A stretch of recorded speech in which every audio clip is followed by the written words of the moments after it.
Llegó el momento para En Contexto. Hoy, 7 de octubre, damos perspectiva a la noticia del día, ese primer aniversario de esa guerra de Israel en Gaza. Marta Moya en el estudio. Buenas noches. Hola, Juan. Buenas noches. Vamos a hablar del mundo árabe y sus posiciones en esta guerra, con la causa palestina tomando protagonismo en medio de este conflicto que venimos viendo en particular desde el año pasado. Sí, Juan, efectivamente, la causa palestina ha fluctuado en importancia a lo largo de los años en Medio Oriente, estando en estos momentos en probablemente su punto más álgido. Pero antes de entrar en materia, creo que es importante que contextualicemos sobre qué es el mundo árabe, un concepto que solemos relacionar con los países que conforman la Liga Árabe. Hablamos de 22 países unidos en una organización intergubernamental fundada después de la Segunda Guerra Mundial en 1945. Estos países fundadores son Egipto, Irak, Jordania, Líbano, Arabia Saudita y Siria. Fundaron la Liga Árabe con el objetivo de fortalecer las relaciones entre estos estados y preservar la independencia y soberanía regional. Una organización que la primera medida que tomó fue la intervención militar en la Palestina de 1948 tras la declaración de independencia del Estado de Israel en solidaridad con los palestinos. Paradójico. Y aquí viene un matiz muy importante, y es que en la región, aunque son actores de peso, ni Irán ni Turquía son países per se meramente árabes.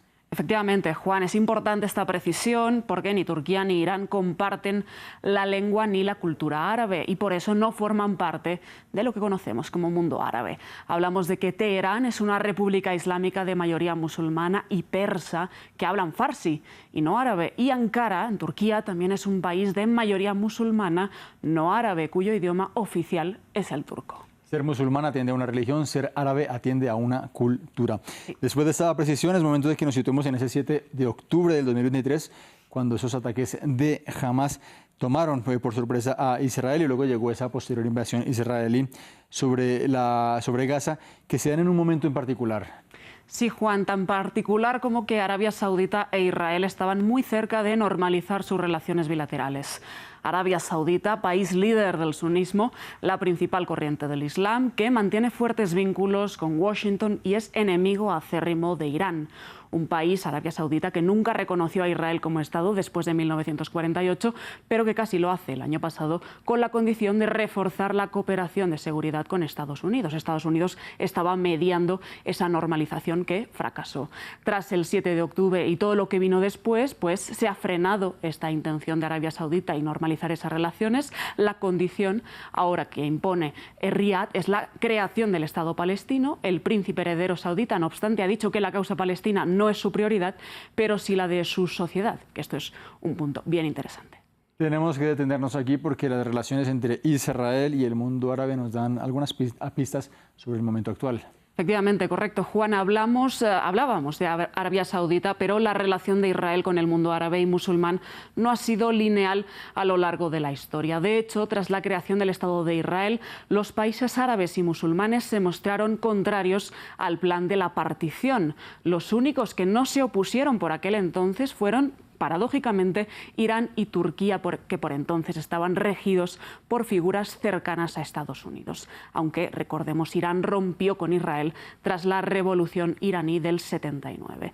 De hecho, por otra parte, países como Siria, Jordania y Egipto se involucraron con Palestina militarmente durante muchos años, incluida la Guerra de los 6 días en 1967, que terminó con la victoria de Israel, y la ocupación israelí de la península del Sinaí egipcio, Cisjordania y los altos del Golán sirios. Una solidaridad, la de estos países, que se ha ido esfumando y lo vamos a ver ahora.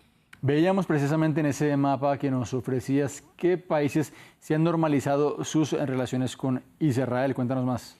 Pues Juan, Egipto fue el primer país que estableció relaciones diplomáticas con Israel en 1979 tras los acuerdos de Camp David.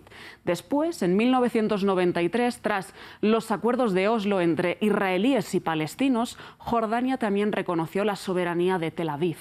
Y después ya tenemos que irnos al año 2020, cuando se firmaron los acuerdos de Abraham para el reconocimiento de Israel con Emiratos Árabes Unidos, Bahrein, Marruecos y Sudán.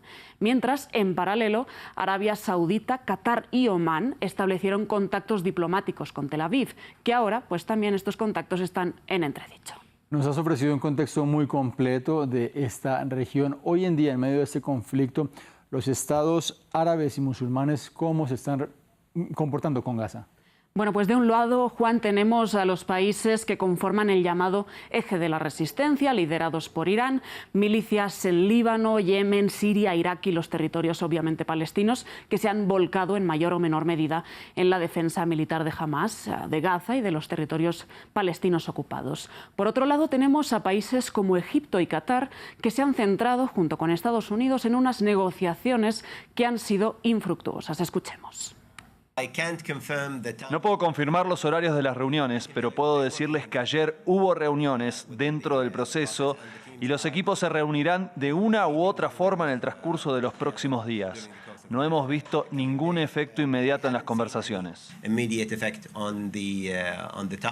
Y si las negociaciones para el alto el fuego y la liberación de los rehenes han sido infructuosas, el resto de movimientos del mundo árabe han sido muy comedidos. Ningún país de los que reconoce a Israel ha retirado, salvo Bahrein, a sus embajadores en el último año. No ha habido ruptura de relaciones ni por parte de Jordania ni Egipto, que temen una oleada masiva de refugiados palestinos en sus territorios. Por otro lado, los países que se han enfocado en el envío de ayuda humanitaria han sido prácticamente todos, al menos la poca ayuda humanitaria que Israel ha dejado entrar. Hablamos de que Emiratos Árabes Unidos, Turquía y Arabia Saudita son los países que más ayuda han enviado a Gaza, según los propios datos de Israel. Aunque Egipto, recordemos, fue quien inició estos envíos en octubre de 2023. De otro lado, por ejemplo, Jordania se ha lavado bastante las manos en la adopción de medidas más concretas más allá de las palabras. Veamos. Es hora de que la comunidad internacional adopte medidas concretas. Si Israel continúa aplicando políticas que violan el derecho internacional y el derecho humanitario internacional, tendrá que pagar un precio. Hay estudios, Marta, que señalan que los autócratas del mundo árabe pueden estar temiendo que vuelva a haber un resurgir de la población. Esto por la posición, ya sea débil o fuerte, que han tomado sus países respecto a la causa palestina. ¿Te imaginas una primavera árabe 2.0? Pues a lo largo de este año hemos visto numerosas reuniones, cumbres, declaraciones de condena, pero poca cosa concreta. Lo que sabemos con datos de una encuesta de principios de 2024 es que entre el mundo árabe ha crecido tanto el antisionismo como el antiamericanismo, esa posición en contra de Estados Unidos. Pero los gobiernos autocráticos, como decías, temen que sus ciudadanos se vuelvan a levantar como en la primavera árabe de 2010, 2011, 2012. Sobre todo temen a los movimientos islamistas que se hicieron fuertes por aquel entonces. Además, países como Jordania y Egipto, como te decía antes, pues temen oleadas de refugiados palestinos que puedan dañar sus precarias economías y sus difíciles equilibrios sociales. Lo que sí hemos visto, como digo, son muchas condenas, las más recientes en la Asamblea General de Naciones Unidas.